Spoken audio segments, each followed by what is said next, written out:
অনুমতি হোক, যে কোনো কারণে হোক, তারা কিন্তু অধিকারের বিষয় নেমেছেন। আমরা তাদের অধিকার বাস্তবায়ন করার জন্য সরকারকে আহ্বান করছি এবং এই বিষয়ে মুরব্বীদেরকে বলতেছি, আপনারা সরকারের সাথে পরামর্শ করে আমাদের ভাইদের এই সমস্ত ন্যায্য অধিকার তাদেরকে দিয়ে তাদেরকে রাষ্ট্রের পর্যায়ে মূল্যায়ন করা হোক। যে সমস্ত ভাইরা আমাদের শহীদ হয়েছে তাদেরকে যে কোনো একটা রাষ্ট্রীয় কোনো কোটা দিয়ে তাদেরকে কোনো একটা কিছু ব্যবস্থা করে দেওয়া এবং তারা শহীদ হিসেবে তাদেরকে ঘোষণা করে দেওয়া এবং তাদের প্রত্যেকটা স্তরে তাদেরকে মূল্যায়ন করে নেওয়া।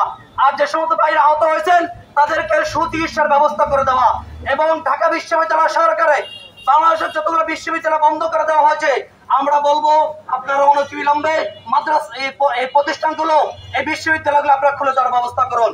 নচেত ছাত্র জনতা ঐক্যবদ্ধভাবে এই সরকারকে প্রতিহত করার জন্য বাধ্য হবেন।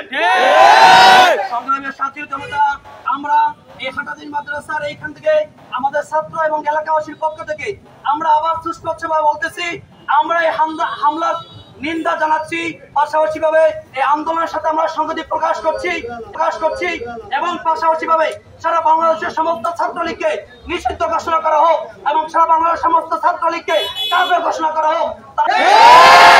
সংগ্রামের সাথী বন্ধুগণ, আমাদের লাস্ট কথা এটাই, আমরা 2013 সাল থেকে জান দিয়ে এসেছি, 21 সালে জান দিয়েছি, এখন আমাদের জেনারেল শিক্ষিত ভাইরা, তাওহিদি ভাইরা এখনো জান দিয়ে যাচ্ছেন।